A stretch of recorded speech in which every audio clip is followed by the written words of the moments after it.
কুরুক্ষেত্রের প্রান্তর তখন শান্ত। গান্ডীবের টঙ্কার থেমে গেছে। ৫ জন্য শঙ্খনাদ ইতিহাসে পরিণত হয়েছে। পাণ্ডবদের রাজ্যাভিষেক সম্পন্ন হয়েছে, আর ধর্মের পতাকা উড্ডীন হয়েছে সর্বত্র। কিন্তু এই বাহ্যিক শান্তির মাঝেই অর্জুনের অন্তরে শুরু হয় এক সূক্ষ্ম আলোড়ন। একান্তে প্রায়ই অর্জুন ভাবতেন, স্বয়ং নারায়ণ আমার রথের সারথি ছিলেন। আমার গান্ডীব থেকে নিক্ষিপ্ত বাণেই ভীষ্ম ও বর্ণের মতো মহারথীরা পরাস্ত হয়েছেন। নিশ্চয়ই এই সংসারে আমার চেয়ে শ্রেষ্ঠ ধনুর্ধর আর কেউ নেই, আর কৃষ্ণের কাছে আমার চেয়ে প্রিয় ভক্তও কেউ নয়। অন্তর্যামী শ্রীকৃষ্ণ অর্জুনের মনে অঙ্কুরিত এই সূক্ষ্ম অহংকার লক্ষ্য করছিলেন। তিনি জানতেন, জ্ঞানাতরবারির চেয়েও সূক্ষ্ম এই অহংকারই ভক্তির পথে সবচেয়ে বড় বাধা। প্রিয় সখাকে এই ভ্রম থেকে মুক্ত করতে মাধব এক অলৌকিক লীলা রচনা করলেন।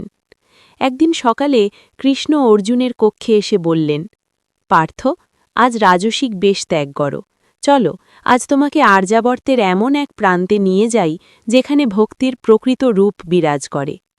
দুজনেই সাধারণ সন্ন্যাসীর বেশ ধারণ করলেন, কিন্তু অর্জুন থমকে গেলেন যখন দেখলেন কৃষ্ণের সঙ্গে এক বিশাল রক্তবর্ণ চোখ বিশিষ্ট ভয়ঙ্কর বাঘ চলেছে। প্রশ্ন করতে চেয়েও কৃষ্ণের রহস্যময় হাসি দেখে তিনি নীরব রইলেন। তারা পৌঁছলেন রাজা ধর্মধ্বজের রাজধানীতে। নামেই যার পরিচয় ধর্মধ্বজ, এমন এক রাজা যার দানশীলতার কাহিনী দেবসভাতেও আলোচিত। রাজসভায় প্রবেশ করতেই রাজা সেই দীপ্তিমান সাধুদের চরণে মাথা নত করলেন। হে মহাত্মাগণ, আমার সৌভাগ্য যে আপনারা আমার কুটিরে পা রেখেছেন। আজ্ঞা করুন, আমি কি সেবা করতে পারি? কৃষ্ণ কণ্ঠ কঠোর করে বললেন, রাজন, আড়ম্বর ছাড়ো, আমরা ক্ষুধার্থ, আর আমাদের এই বাঘ কেবল মানুষের মাংসই খায়। তুমি কি এর ক্ষুধা মেটাতে পারবে? সমগ্র সভা স্তব্ধ হয়ে গেল। অর্জুনের হাত অজান্তেই তরবারির মুঠোর দিকে চলে গেল। তার মনে হল, কৃষ্ণ এ কী করছেন? কিন্তু রাজা ধর্মধ্বজ বিচলিত হলেন না। হাত জোর করে শান্তভাবে বললেন, প্রভু, এই দেহ তো পরোপকারের জন্যেই। আপনি আমাকে এই বাঘের আহার হিসেবে গ্রহণ করুন। না, গর্জে উঠলেন কৃষ্ণ, আমরা কোনো বৃদ্ধের মাংস চাই না। যদি তুমি সত্যিই ভক্ত হও, তবে তোমার একমাত্র পুত্রকে এই বাঘের আহার করতে হবে। আর শর্ত শুনে রাখো, বলি নয়, তুমিও তোমার রানী নিজের হাতে করাত দিয়ে তাকে দ্বিখণ্ডিত করবে। আর মনে রেখো, যদি এই সময় এক ফোঁটা অশ্রু চোখ থেকে ঝরে পড়ে, তবে আমরা একে মায়াময় ত্যাগ বলে মনে করে চলে যাব। অর্জুনের কপালে ঘাম জমে উঠল। তিনি নিশ্চিত ছিলেন এবার রাজা অস্বীকার করবেন। কিন্তু দৃশ্য সম্পূর্ণ ভিন্ন ছিল। রাজা শান্তভাবে রানী ও পুত্র বরুণকুমারকে ডেকে পাঠালেন। সমস্ত কথা শুনে বালকের মুখে ভয়ের ছাপ নয়, বরং এক অলৌকিক দীপ্তি ফুটে উঠল। সে বলল, পিতাশ্রী, আমার নশ্বর দেহ যদি কোনো সিদ্ধ মহাত্মার সেবায় লাগে, তবে এ আমার পরম সৌভাগ্য। দয়া করে বিলম্ব করবেন না। সভা নিস্তব্ধ। রাজা ও রানী করাত ধরলেন।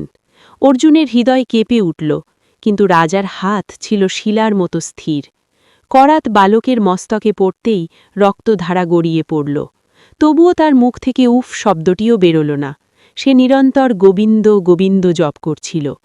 দেহ যখন মাঝখান থেকে দ্বিখণ্ডিত হল, রানীর ডান চোখ থেকে একটি অশ্রু গড়িয়ে পড়ল। থামো, গর্জে উঠলেন কৃষ্ণ, ক্রোধের অভিনয় করে। রাজন, মায়া তোমাদের গ্রাস করেছে। তোমার স্ত্রীর চোখের জল প্রমাণ করে এই ত্যাগ কেবল বাহ্যিক। আমরা ক্ষুধার্থই ফিরে যাচ্ছি। রানী তৎক্ষণাৎ কৃষ্ণের চরণে লুটিয়ে পড়লেন। রুদ্ধ কণ্ঠে বললেন, না প্রভু, আপনি ভুল বুঝেছেন। এ অশ্রু মমতার নয়। এ অশ্রু এসেছে এই দুঃখে যে আমার পুত্রের বাম অংশ আপনার সেবায় গেল, কিন্তু ডান অংশ অপূর্ণ রয়ে গেল, কারণ তাকে গ্রহণ করার কেউ নেই। এই অশ্রু সেবা থেকে বঞ্চিত হওয়ার বেদনায়। এই কথা শুনে অর্জুনের পায়ের নিচের জমি সরে গেল। আমি শ্রেষ্ঠ ভক্ত, এই অহংকার তাসের ঘরের মতো ভেঙে পড়ল। তিনি বুঝলেন, যেখানে তিনি যুদ্ধে কৃষ্ণের সান্নিধ্য পেয়ে নিজেকে ধন্য মনে করতেন, সেখানে এরা হাসি মুখে প্রিয় পুত্রকেও উৎসর্গ করতে প্রস্তুত। অশ্রু সজল চোখে অর্জুন কৃষ্ণের চরণে লুটিয়ে পড়লেন। কেশব, আমাকে ক্ষমা করুন। আমি বুঝেছি, ভক্তি মানে কেবল নিকটে থাকা নয়, বরং নিজেকে সম্পূর্ণ বিলীন করে দেওয়া। ঠিক সেই মুহূর্তে বাঘটি অদৃশ্য হয়ে গেল।